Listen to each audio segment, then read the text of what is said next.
have they ever talked to you about this movie? And I said, yeah. I said, I was thinking about doing it. I said, this is a really... Every day, I share another story from the Golden Age and the moments that shaped an unforgettable era. If you'd like to keep these memories alive with me, hit subscribe. It costs you nothing, but it means a lot. Thank you for being here. Now let's begin. He built legends, turned unknown directors into icons, and shaped movie stars out of thin air. But behind the spotlight, Arnold Schwarzenegger kept a secret, a hidden list of 6 names, 6 betrayals that changed everything. One was his hero, one made him famous, and one dared to call him greedy. And what went down between them? It'll leave you speechless, especially number 2. James Cameron, the mastermind who created Arnold's rise, is the most shocking name on that list. The man who took a bodybuilder and turned him into the Terminator became the one Arnold could barely stand to share a room with. During True Lies in 1994, Cameron's obsession with perfection reached a breaking point, even for Arnold. The set was madness, explosions, jets, endless nights, pure chaos. Behind the camera, tension exploded. Cameron would shout, "Reset," after 15 flawless takes, and Arnold's jaw would lock tight. One crew member swore they saw him tear off his prop jacket, muttering under his breath, "He's lost it." Arnold lived by discipline. One take, done right. Cameron lived for control.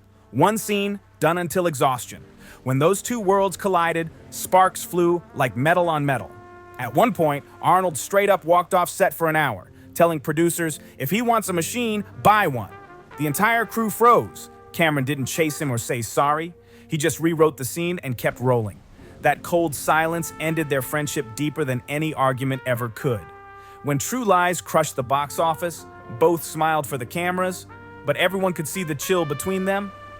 Arnold stopped visiting Cameron's sets. Meanwhile, Cameron started praising actors who surrender completely to direction.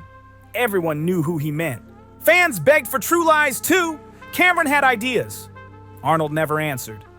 Years later, when someone asked if he'd work with Cameron again, Arnold gave that half smile and said, "Depends how long he wants to shoot one scene." The room laughed, but his eyes didn't. Hollywood's strongest man and its most powerful director fell apart because they were just too much alike. Then came Bruce Willis, from brothers in arms to silent enemies. In the early 90s, Arnold and Bruce were unstoppable, the ultimate action duo. They ruled red carpets, toasted champagne, and even built an empire with Stallone. Planet Hollywood. To fans, it looked like pure brotherhood, legends standing shoulder to shoulder. But behind the flashbulbs and handshakes, tension started to bubble. Arnold once said in private, "Some actors lift the scene, some just lift their voice." That wasn't a joke. It was a shot fired straight at Bruce. The difference between them wasn't talent, yes, it was discipline. Arnold was a machine. Early mornings, no excuses, razor-sharp focus. Bruce, pure charm and chaos. Spontaneous, defiant, sometimes late. When The Expendables 3 came around, Arnold expected brotherhood again. But instead, he got drama. Rumor had it Bruce demanded $4 million for 4 days of work. The deal blew up overnight. Arnold's response was ice cold. One tweet, one word, greedy. That single post split their friendship clean in half. Stallone tried to patch things up, but the damage was done. On set, Arnold replaced Bruce's role without hesitation. Crew members later said the energy instantly changed. Lighter, sharper, easier. In interviews later, when Arnold was asked if he missed working with Bruce, he simply smiled and said, "Not everyone is built for teamwork." He didn't explain. He didn't have to. The silence between them said it all. Even at Planet Hollywood reunions, Bruce's empty seat said more than words ever could. Arnold moved on, focused, determined, unbothered. When someone stops showing up, so does my interest, he told reporters once. What started as friendship built on fame ended as rivalry, sealed by pride. Richard Gere, the rival who never saw it coming. You won't believe who lands third on Arnold's secret hate list. Richard Gere. Yes, that Richard Gere. The smooth, calm star from Pretty Woman once clashed so fiercely with the Terminator that the fallout lasted for decades. And guess what? Their feud didn't start in Hollywood. It began way before the fame. Back in the late 1970s, both men were hungry, bold, and reckless. Gere was the confident pretty boy with the sharp tongue, and Arnold was the muscle-bound newcomer from Austria, still earning his spot under the spotlight. Their first collision happened at a celebrity charity soccer game in L.A. Gere, joking in front of everyone. said something like, "Careful, you might pop a vein trying to impress the crowd." Arnold didn't laugh. Not even close. He shot back, "Better to pop a vein than sit around posing." The crowd roared, and Gere's smile vanished. That tiny moment?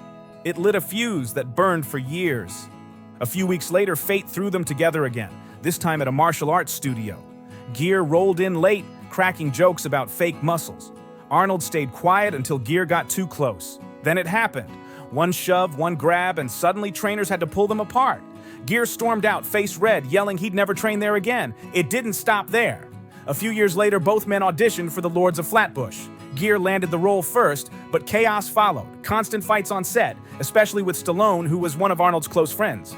Stallone later admitted Gere was impossible. He thought he was royalty.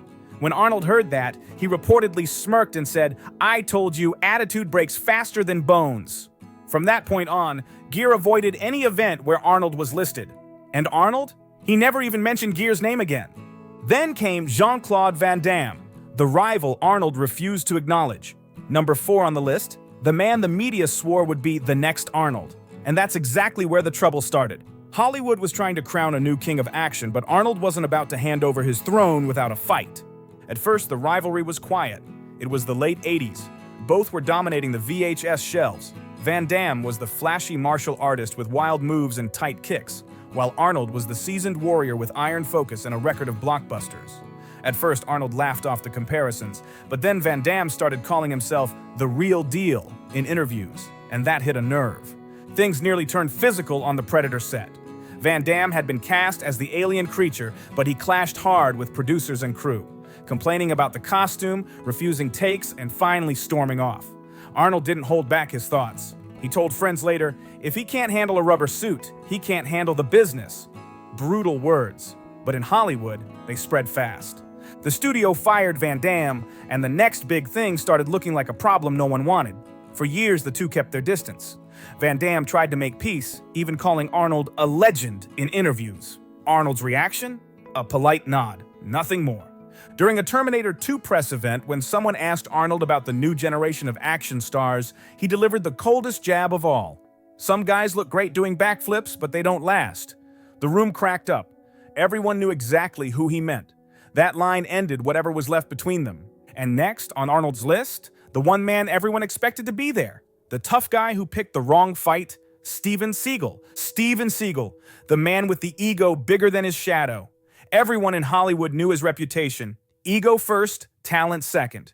But when he started throwing shade at Arnold, he crossed a line even his kicks couldn't save him from. In the early 90s, Seagal was fresh off hits like Under Siege and Marked for Death. He strutted around like he owned the industry, calling himself the only real martial artist in Hollywood. The press ate it up, but other stars, not so much. When a reporter asked Seagal if he respected Arnold's work, Seagal smirked and said, "He's a weightlifter who got lucky." That comment traveled fast, straight into Arnold's circle. People close to both men say Arnold didn't blow up. He just smiled and said, "Real power doesn't talk about itself." Everyone knew what that meant. A clean shot fired straight back. But Seagal didn't stop. He went on talk shows bragging he could beat most action stars in a real fight. Stallone later revealed Arnold and a few others would just laugh behind the scenes, calling Seagal's claims movie muscles at best. The jokes ended the night Seagal showed up uninvited to a Beverly Hills charity event, the same one where Arnold was the guest of honor. Witnesses say Arnold spotted him, leaned over to the organizer, and calmly asked for his table to be moved as far away as possible. Seagal tried to play it off, telling people he and Arnold had mutual respect. Arnold, he never said a word. Years later, when asked about Seagal again, Arnold gave that cold smile and replied, "He's made a lot of movies." That's all I'll say. Everyone knew what that meant. You don't argue with arrogance, you erase it. Seagal became a Hollywood warning sign. Talk too much and you disappear. Then there's number 6, the name no one saw coming. Tom Hardy. No wild scandal, no public insult, yet somehow, this intense, unpredictable actor managed to rub Arnold the wrong way faster than anyone else. It all came down to energy. The first time they met was at an industry event in London around 2014. Hardy was already famous for his raw, dangerous vibe, the kind of presence that could change the mood of a room the moment he walked in. Arnold respected confidence, but Hardy's energy wasn't confidence, it was confrontation. One journalist who was there said, "You could feel the air shift when they shook hands."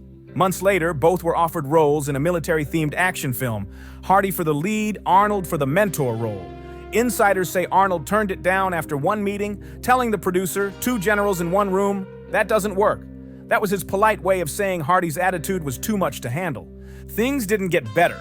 During a joint interview for a fitness campaign, Hardy brushed off a question about bodybuilding with a laugh, saying, "That's not acting, that's posing."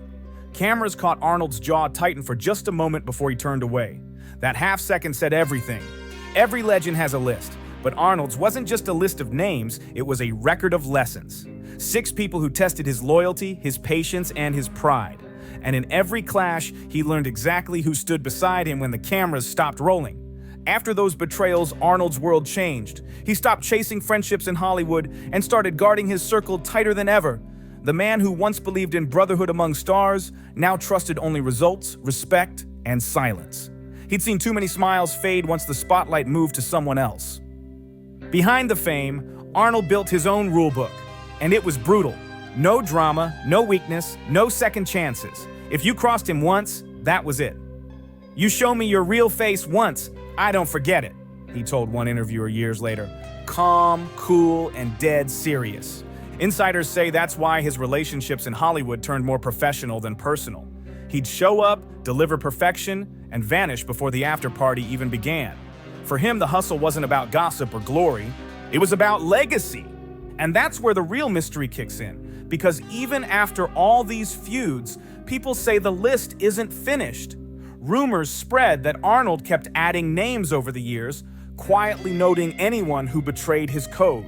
Some say the list isn't about hate anymore, it's about respect, earned or lost. When one reporter asked if he still keeps track, Arnold laughed and said, "I never write anything down, but I never forget." The tone? Cold and precise. That's the mindset of a man who's seen both loyalty and envy up close and survived them all. But here's the twist. While most rivals burned their bridges, a few tried to make peace. One insider revealed that Stallone once tried to reunite the old crew, Arnold, Bruce, maybe even Cameron, for a surprise project celebrating their legacy. The answer? Arnold smiled, said he'd think about it, and never called back. The silence said it all. For him, history doesn't rewind, it only plays forward. Still, there's something wild about Arnold's story, because while most stars fade or get lost in scandals, he built a comeback out of every fall. From bodybuilding to acting to politics, he kept proving one truth. Discipline beats drama every time. People in the industry learned not to test him. One former producer even joked, "When Arnold cuts you off, Hollywood cuts you off too." Harsh words, but after decades of dominance, it wasn't hard to believe. Now, when Arnold walks into a room, everyone still straightens up. The respect isn't just about his size or fame, it's about what he represents. A man who clawed his way from nothing, built an empire, and never let betrayal break him. And maybe that's the real secret behind the list. It's not about revenge at all. It's a reminder of what happens when ambition meets ego, when fame tests loyalty, and when one man refuses to play nice just to stay liked. He once said in an interview, "In this business, you either act strong or you get acted on." And if Hollywood's full of players, then Arnold's the one who rewrote the game. Drop your thoughts in the comments below, hit that like button if you felt something real, and don't forget to subscribe for more stories.